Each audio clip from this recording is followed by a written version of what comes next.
창세기 20장. 아브라함은 25년 동안 거주하였던 가나안 땅을 떠나게 됩니다. 아마 환경적인 영향이 컸을 것으로 보입니다.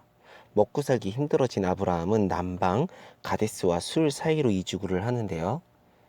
그곳이 팔레스타인의 땅 게라르로 추정할 수 있을 것 같습니다. 성경에서 그랄 왕 아비멜렉이라는 사람이 나오는데요. 이 그랄 땅이라는 곳, 이곳이 팔레스타인 땅이라고 저는 알고 있습니다. 그곳에서 아비멜렉의 시종들이 사라를 보고 반합니다. 아브라함은 이주를 할 때에 과거 창세기 12장에 기록되어 있는 이집트의 사건과 같이 사라를 자신의 누이라고 소개하는 작전을 가지고 이주를 시작했습니다. 여기서 의문을 굉장히 많이 갖게 됩니다. 바로 19장에서만도 사라는 할머니였습니다.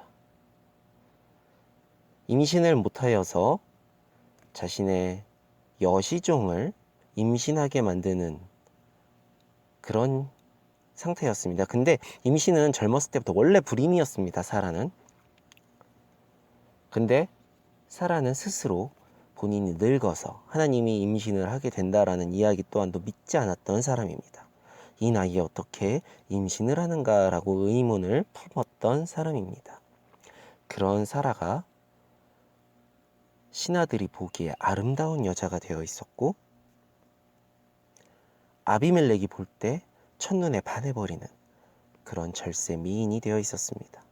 또 아브라함의 태도도 그렇습니다. 늙은 여자였다면 왜 자기가 죽을까봐 누이라고 얘기하라고 했을까? 사라가 갑자기 젊어져서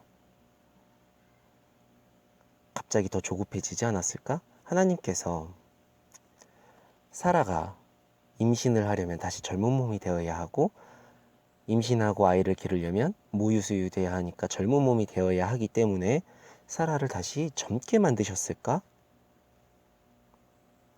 창세기 12장과 창세기 20장, 이집트에서의 사건과 팔레스타인의 사건은 한 가지 사건이 두 번 적힌 것인가? 여러 가지 의문과 해소되지 않음이 있었습니다. 만약 이런 부분에 대해서 제가 답답하게 느껴지시거나 명쾌하게 이야기해 주실 수 있는 분들이 있다면 댓글 남겨주시면 너무 감사하겠습니다. 이 부분에 대해서 여러 가지를 찾아봐도 가장 압도적으로 많이 나오는 이야기는 아브라함의 죄성, 인간으로서의 죄성, 이름이 바뀌었음에도 불구하고 하나님의 역사를 그렇게 많이 경험했음에도 불구하고 인간의 방법으로 다시 문제를 해결하려고 하는 아브라함의 죄성을 이야기하는 것은 굉장히 많았습니다. 그래서 그런 부분을 댓글로 적으시는 분들이시라면 안 적으셔도 됩니다. 그래서 아비멜렉은 사라에게 퐁당 빠집니다. 그래서 사라에게 청혼을 하고 결혼을 진행하는데, 그곳에서 팔레스타인 땅에서 대접받고 살 수 있게 모든 여건을 지원해 줍니다. 그리고 아비멜렉은 자신의 보좌에 앉아서 잠이 듭니다. 그때 하나님이 현몽하셨습니다. 아비멜렉, 너 사라 당장 돌려주지 않으면 죽여버릴 거야. 그러자 아비멜렉이 하나님께 반문합니다. 나는 온전한 마음과 깨끗한 손으로 이렇게 한 것입니다. 죄가 없는 사람을 벌하십니까? 온전한 마음이란 순수하게 양심의 가책 없이 사라를 사랑한다는 마음입니다. 그 마음을 가지고 있다는 것입니다. 그리고 깨끗한 손이란 그녀가 도덕적으로, 또 자신이 이렇게 행동을 해도 도덕적으로 아무 문제가 없다라는 것을 이야기하는 것입니다. 그랬더니 하나님이 그래서 네가 죄를 짓기 전에 내가 이렇게 현몽한 것이다 라고 이야기하십니다. 그리고 그때에 바깥에서는 큰 사람의 형상이 칼을 들고 거주민들을 치기 시작합니다. 팔레스타인 온 땅에 있는 거주민들을 쳤다라고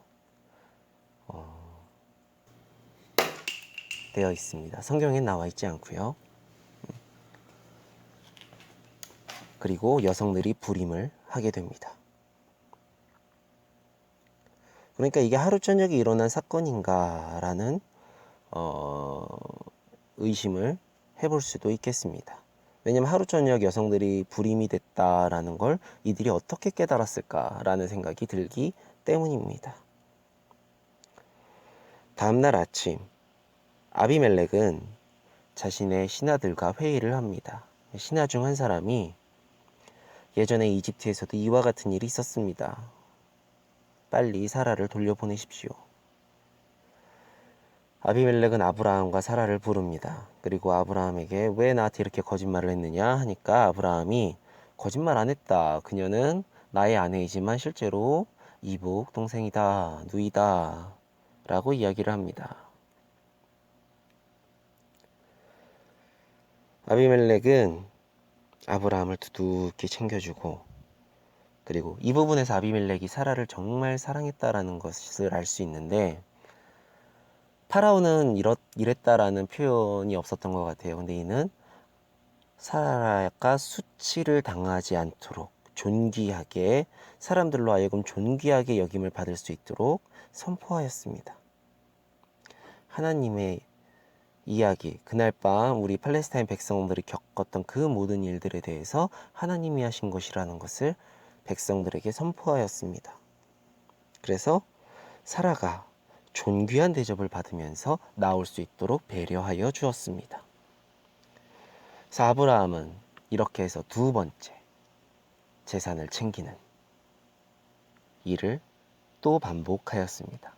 창세기 12장에서도 본인이 어려워졌을 때, 기근에 의해서 힘들어졌을 때 와이프를 팔아먹고 되찾아오면서 더 재산을 두둑히 불리더니, 이번에도 자신이 힘들어졌을 때 똑같은 방법으로 와이프를 팔아먹고 재산을 두둑히 챙기게 되었습니다. 사라는 정말 젊어진 것일까? 그래서 아브라함은 사라가 젊어지니까 더 조급해져서 예전에 썼던 방법을 다시 쓸 수밖에 없었나? 아니면 사라를 누이라고 하는 것은 아브라함이 가지고 있는 그 집안의 문화일 뿐인가? 사라가 늙었어도 그렇게 했을까? 아니면 사라가 임신을 했기 때문에 피부가 더 고와졌을까? 아니면 그 배우가 생각났어요. 미셸 파이퍼. 미셸 파이퍼 정말 이쁘죠. 지금 이 나이에도. 그렇게 사라는 압도적인 미모를 가지고 있었던 것일까? 여러 가지 생각을 해보면서 여러 가지 자료를 찾아보려 했으나 하나도 찾지 못했습니다. 무언가 아시는 분이 계시다면 알려주시길 바랍니다. 창세기 21장에서 다시 찾아오겠습니다. 감사합니다.